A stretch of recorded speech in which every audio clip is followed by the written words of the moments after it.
Hey everyone, it's Mike and I'm back with my 1977 Corvette. And today we are going to talk about the 1988 to 1994 Ford Taurus 2-speed fan. Let's get right to it. So that right there is the 2-speed with low and high Ford Taurus fan.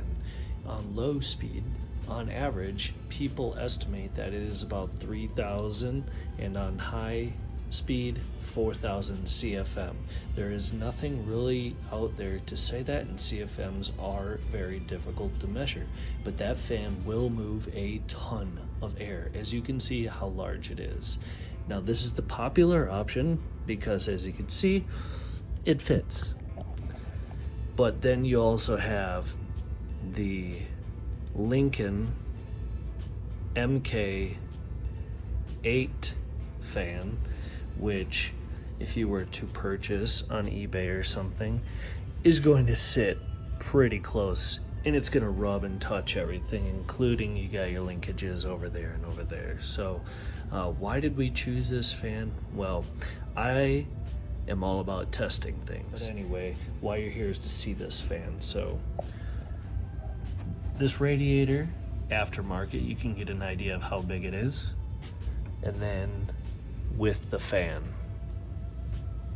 it will fit on most hot rodders radiators, including the C3 Corvette.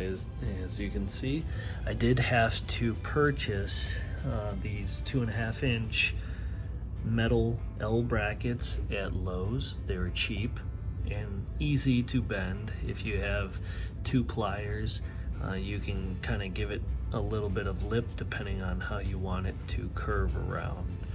So I mounted those two at top. Up here is just the support bar, so I used a shallow screw.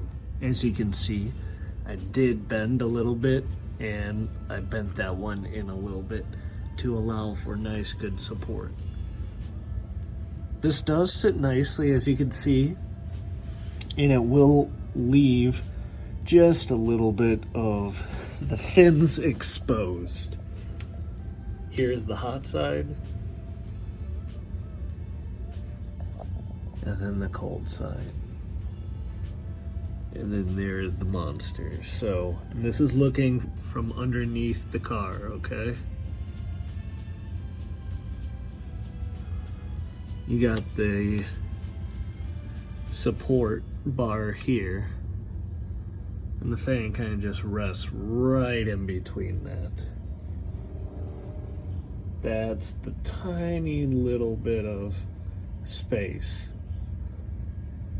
What do you need when you install one of these fans?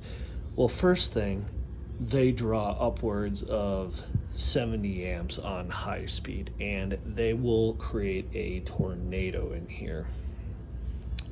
That means you need to have the correct type of wiring and relay system. Do understand that if you were to just put a standard relay on this and power wire, it is possible. However, you are going to kick on that fan right at its speed. So if you're doing the low side, it's going to just turn on like that.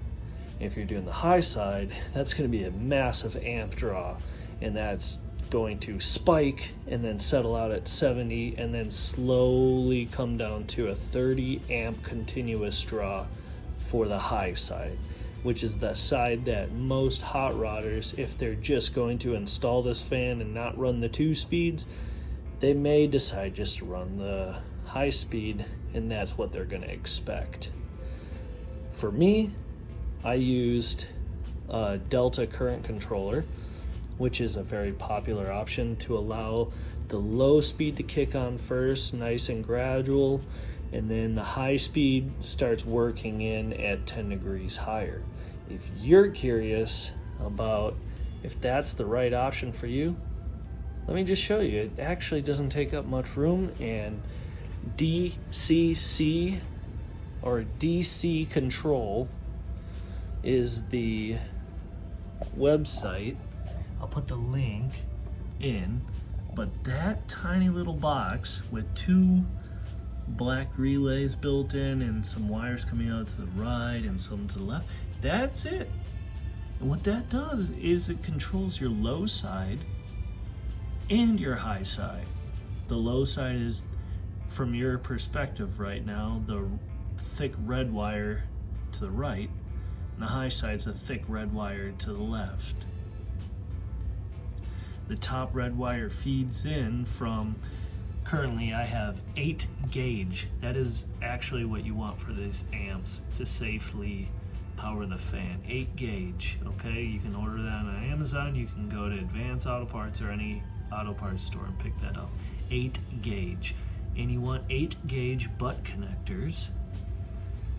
And actually DC, they send the butt connectors, but they don't send 8 gauge. So it's cheap. Just go ahead and pick yourself up and run that wire right down. For me, I have the wiring. Basically, when you mount this fan, the wire's gonna sit up here, just because the Ford Taurus did. I cut those 2 little zip ties that keep the wire harness up here, and I moved it down there. I had a question. When you buy this fan, you can buy it brand new on eBay. This is the 1A Auto fan, and it was about $90. It is an exact replica of the OE replacement of the Ford Taurus fan. Very popular, and actually more people buy it for these hot rods than do for the Ford Taurus. It's funny, but being that this is a C3 Corvette, there's no other video out there that shows this mounted, so I thought I would do it for you. So that fan, the harness that comes with it is a Ford Taurus OE harness. They no longer make the male receptacles, so do keep in mind you just got to clip that off and hardwire it into the DC controller over there.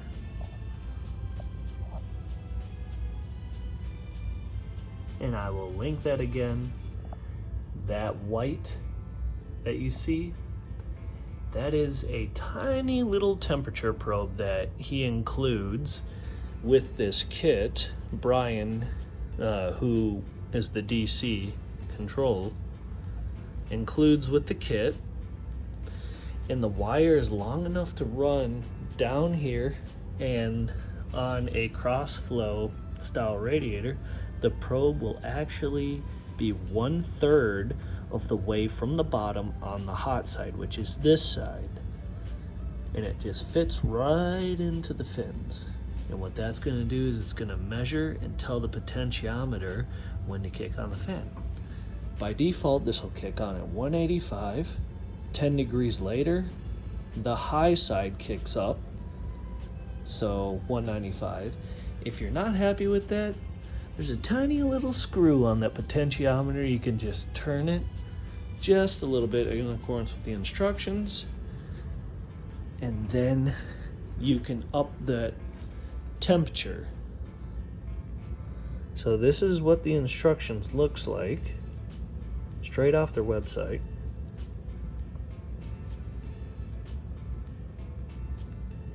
And this is the 2SP model. If you got the 2SP2, then that is the 2-fan 2-speed controller.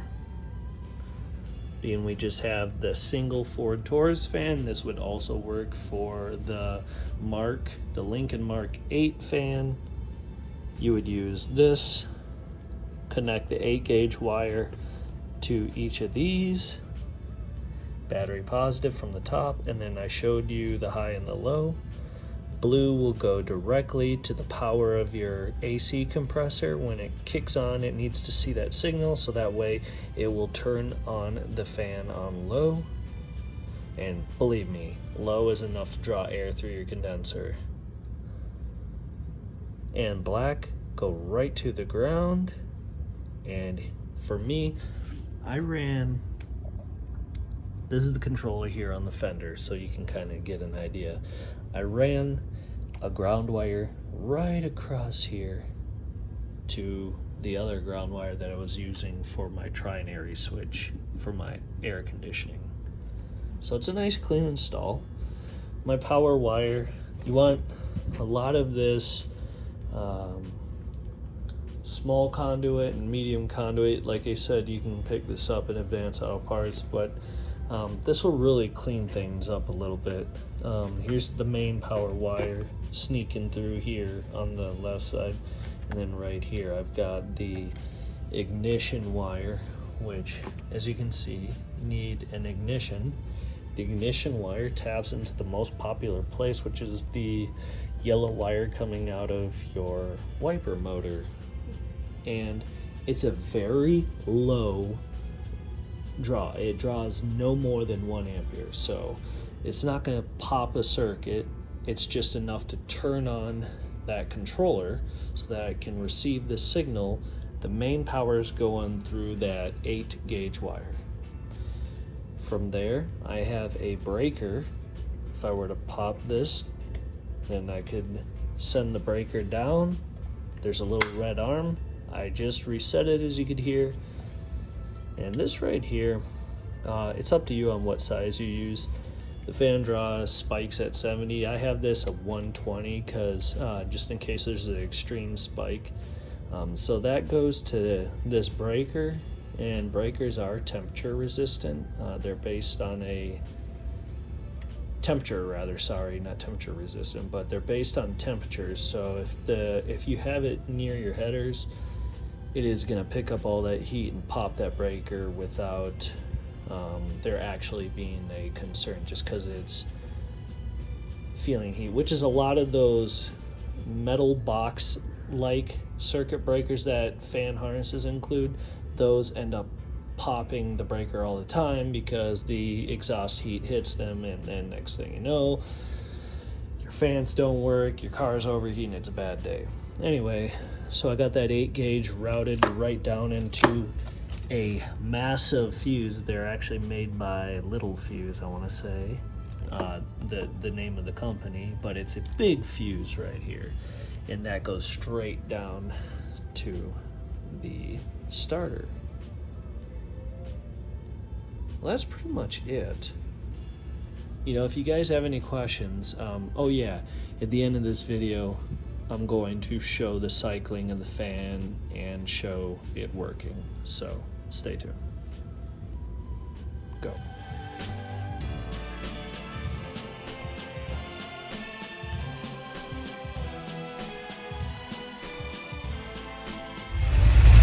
All right, right now the car is operating, and it's already cycled once.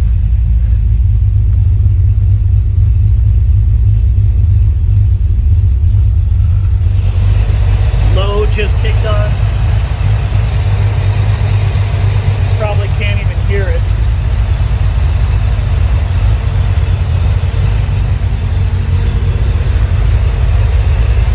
Let's get a piece of paper, show you the suck, how much it's sucking through the front.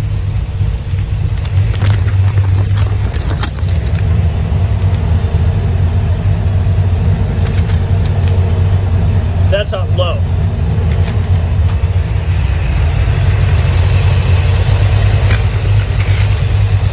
Can't get this paper anywhere near it. There's a lot of air moving and it's on low. The car hasn't even desired to kick it on high yet. But as you can see, just like that, the air is off. That was maybe less than, that was like 40 seconds that fan kicked on and off. I love this fan so far. I am super excited to see what it does on the highway, or rather not the highway, but at a stoplight on a 95-degree day here in Florida. It's kicked on again.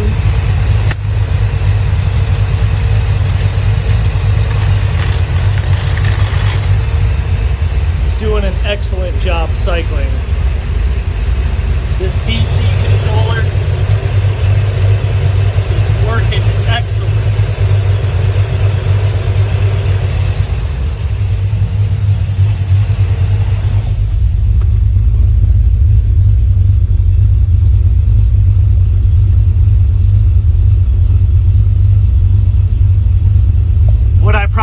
do is adjust the potentiometer to have that fan kick on a little bit later, close maybe 190. High will kick in 10 degrees hotter than that, so the high would kick on at 200.